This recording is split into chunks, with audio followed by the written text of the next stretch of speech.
Mala Kyrie Irving ang ipinalit ng SMB kay Jordan Adams. Grabe dumakdak mga idol. Alanganin si Shabazz Muhammad, mukhang hindi matutuloy ang pagbabalik sa PBA. Barangay Ginebra gigil na makabawi sa LeBron James at Stephen Curry ng Blackwater. So talo na naman nga mga idol, inabot ng Terra Firma Jeep sa kamay ng Northport Batampier. Naghalimaw na naman si Arvin Tolentino sa kanyang triple-double game. 23 points, 11 rebounds at 10 assists. Double-double naman para sa kanilang import na si Venky Joyce with 26 points at 15 rebounds. Kalaban ng 22 points, 10 rebounds ni Christian Stan Hardinger. Kayod kalabaw si Sistan mga idol na na-injured pa nga sa dulo. Nag-miss tulang import ng Terra Firma G pero talo pa rin palagi ang inaabot. Saklap ng nangyayari ngayon sa Terra Firma na meron ng 6 na talo at wala pang panalo. Kulang din kasi sila sa bala dahil injured nga din kasi si Wami Chongson. Sa second game naman nakabawi ang defending champion na Token Tex Tropang Giga sa Converge Fiber. Matapos matalo nung unang laro dahil sa 4-point shot ni Scottie Hobson, muntika na naman silang makambak ng Converge. Buti na lang to the rescue si the Blur Jason Castro sa kanyang dagger 3-pointer, scoring 14 points sa buong laro. Almost triple-double naman para kay Rondae Hollis Jefferson with 21 points, 10 rebounds at 7 assists. Solid game din para kay Reynam Batak, 17 points with perfect 4 out of 4 sa tres. Nangunguna pa rin sa standing sa Group A ang TNT mga idol. 5 panalo, 1 talo, tabla ng Meralco Bolts. Samantala, gigil na makagante din ang Barangay Ginebra sa Blackwater Bossing matapos patulugin ni Bearfield sa kanilang unang pagtatapat. Well, hindi magiging madali para sa kabarangay na makabawi, lalo na't may solidong duo na ngayon ang Blackwater na kinukumpara kina Stephen Curry at LeBron James sa katauhan nila George King at ng second overall pick rookie na si Cedric Bearfield. 3 sunod na panalo na nga meron ang Blackwater mga idol simula nung nagpalit sila ng import. Speaking of palit import, dumadami na ang mga teams ngayong conference ang nagpapalit import mga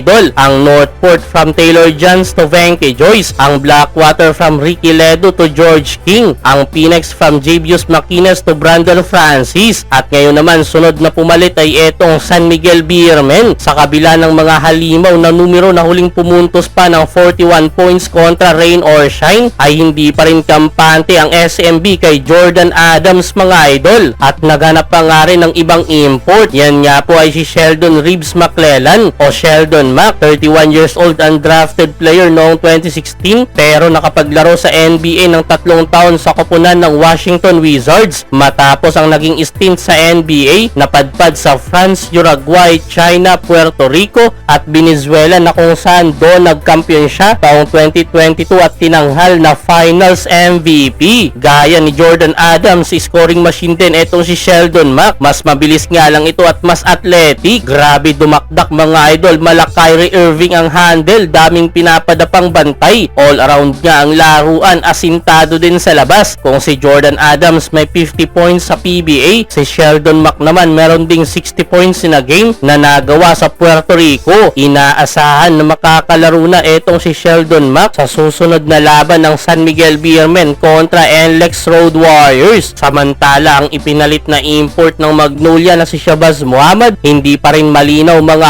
idol dahil ayon sa update hanggang ngayon daw wala pa rin itong clearance mula sa FIBA. Ang issue kasi dyan ayon kay Sir Homer Sison ay nakapirma na pala ng kontrata si Shabazz Muhammad sa huling team na pinaglaruan niya sa Venezuela. Ang mali talaga dito ng Magnolia ay hindi muna inayos lahat bago papuntahin dito sa Pilipinas etong si Muhammad. Hindi pa pala sigurado pinauwi agad si Glenn Robinson. Kung may contract man talaga si Shabazz sa Venezuela ay hindi talaga siya pwedeng maglaro sa PBA mga idol. Well, may oras pa naman para ayusin ang gusot na yan. Huwebes pa kanilang sunod na laban pero kung hindi talaga masolusyonan, dalawa na lang ang option ng Magnolia. Ang ibalik si Robinson o maghanap na lang ulit ng panibago na namang import.